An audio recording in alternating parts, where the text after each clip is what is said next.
Hello, people of YouTube. My name is Steve Gray. This is Gray's Guitars. Thank you for watching. So, Joe Bonamassa has yet another signature guitar, apparently his 12th.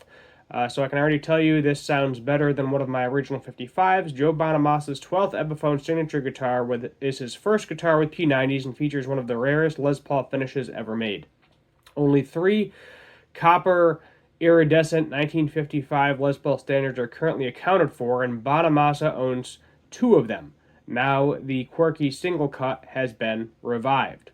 Joe Bonamassa and Epiphone have reunited for their annual signature guitar drop with the release of a new electric guitar inspired by the blues rock heavyweight's own 1959 Les Paul standard. Bonamassa's 12th signature Epiphone to date. The guitar is also notably his first Artist Series Epiphone to feature a pair of P90s, with previous examples such as the 59 Lazarus Les Paul, Black Beauty Custom, and 1962 ES335, all favoring humbuckers. Unorthodox pickup choice aside, there is perhaps a bigger selling point with this particular model. It features an essentially rare oddball colorway that you'll struggle to find anywhere else. As Bonamassa explains in the video on the Gibson Gear Guide, the copper iridescent finish that his new model offers was a standardized option, with Epiphone noting it was first created for display at the 1959 NAMM show.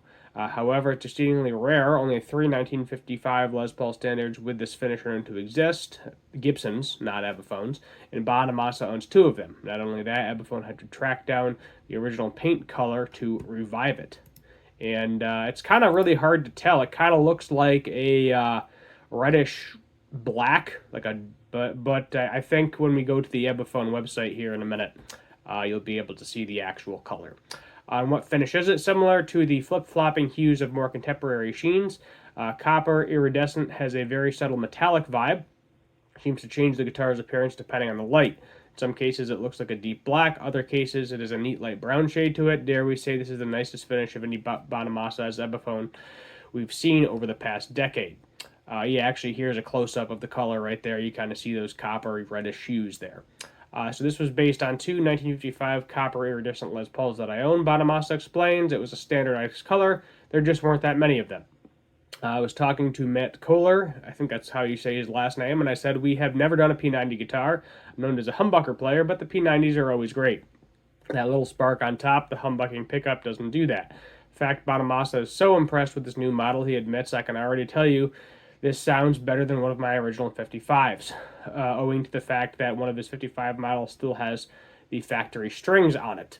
Yeah, so that's something that if you find one with the factory strings, you don't really change anything about that guitar, unfortunately, because the chances of you finding, 70-year-old strings, not going to happen.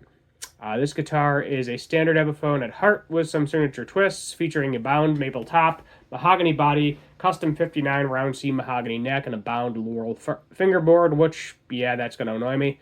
22 medium jumbo frets. Other notable specs are a hard back to the source material, including a pearloid trapezoid inlays, a long tenon set neck glued and neck joint, and those Epiphone P90 Pro soap bar P90s. As for the hardware, Epiphone Deluxe tuners, lock tone 2-domatic bridge, stop bar tailpiece combo, color matching, copper iridescent speed control knobs. Oh, that's a neat feature. I didn't realize that they made the knobs the same color too. Happy we've done a P90 guitar because it was long overdue. We've done Flying V's, 335s. We did the SG last year. I've lost track how many we've done, said Bonamassa. Bonamassa's latest guitar signature is now available for $850. Visit Epiphone to find out more. Let's go ahead and just look at some pictures here. So the back is kind of a natural color, which is fine. I don't think we're doing a one-piece neck this time around. We'll go ahead and look at the specs to see. But what's interesting is that they did not give this one the Gibson style headstock. You got the cool Bonamassa case there too. I kind of would have expected them to, being that they're doing that on a lot of the signature models now. So it's kind of weird to see this with kind of the regular style Epiphone headstock, the newer style, I guess you'd call it. They've been doing that for a couple of years now, maybe 4 or 5 years. So let's go to the neck. I don't think it's a one-piece. Yeah, they're not specifying that it's a one-piece, so this is definitely not a a one-piece neck. So it's still mahogany. You got Indian Laurel 59C, Graphtec nut, hardware. Yep, that's pretty much what we already went over there as well. The Locktone pickguard 59. Electronics are just Epiphone, so nothing fancy with the electronics. You get your typical CTS pots that they've been doing, Mallory. Capacitors. You do get a certificate of authenticity with it, I guess, which is neat. What I'm curious is, what is like a regular one of these, like just a standard color going for? Let's do original Les Paul and see what like a regular one of these is going for. See what the premium markup is here. Now, with the 50s and 60s standard, is there an option to get one with P90s? That's my question, because I don't remember. Let's go back. We'll see what we can find here with P90s. Outside of a special, anyway. Yeah, not really showing anything with P90s too much. Let's see here. Made in USA. Let's see. Adam Jones / Artist Collection. Maybe a 150th anniversary guitar, possibly? Nope, not in there either. Yeah, so it looks like you got, I would say it looks like you got about a $150 premium. I don't think these come with a case, do they? Let's go ahead and see if these come with a case. No. No, they do not come with a case. Let's just see here. I'm just taking a look at the specs real quick.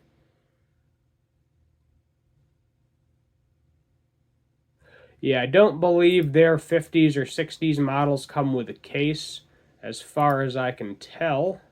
Probably some sort of gig bag, I'm guessing. Epiphone gig bag, if that. We'll go ahead and look here.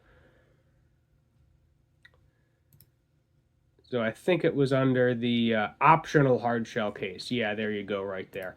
So, in all honesty, in terms of what they are pricing things for currently with the regular 50s and 60s standard, this isn't out of the ballpark.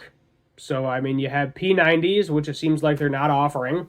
You have a 59 roundback, which is similar to, profiles he has done in the past. And then you have the custom color knobs. So I would say just with the custom color and getting that hard shell case, that, yeah, $150 upcharge, that's kind of a no-brainer with this one compared to what they're doing. Do I still think this should be probably like $600? Yeah. But in terms of what Epiphone is pricing things as of right now with the current standards, it's right where it should be. You're getting a little bit of a premium. Nowhere on the guitar does it actually say Joe Bonamassa's name anywhere. You're getting the old style headstock. You're getting a case, as I said, you're getting a nice case with it. You're getting the custom color. You're getting the P90s. So, and the custom knobs too. So, in terms of price, I can't really complain too much about this one. I have complained about prices in the past with certain things, especially that grabber bass that they've done recently. Woof. But in terms of where they are currently pricing the standards, it's where it should be. So this one, I think Epiphone is on par. Are they going to sell a bunch of these? Probably. Seems like any of the signature Epiphones, they hold their value. So this is something where if you have the money, you want to hold on to it, you're probably not going to lose too much. I mean, you might lose a couple $100 in all honesty, but I don't think this is a guitar that even on the used market is ever going to be under $600 in the foreseeable future. Being that it's brand new, you're going to be lucky if you can find one for $700. But typically, anything that has an Epiphone and signature just attached to it, they usually hold their value. This one doesn't have crazy specs, but it is a different color. Gibson isn't currently doing this color to my knowledge. Epiphone is, so this is the only place you can get it if you really need to have it. So, cool guitar overall. I might try one out if I see one at my local Guitar Center. I haven't been to a Guitar Center in forever. But if I see one pop up, I'm definitely inclined to play it.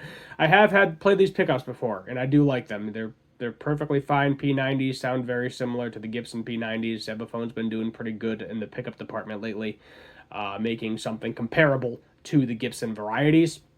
I would say, I've complained about it in the past. I have an old Epiphone, 2006, where it has Seymour Duncans in it because the old Epiphone pickups just sucked. Let's be honest with you. Past probably 4 or 5 years, I would say, they have definitely been on par. But prior to that, 9 out of 10, that was the first thing you did when you bought the guitar, was rip the pickups out of it and put something better in it. But there it is. There you have it. Let me know your thoughts in the comments down below. Hit that subscribe button while you're down there. Turn on that notification bell. Like, share, all that fun stuff. Until next time, have a good one.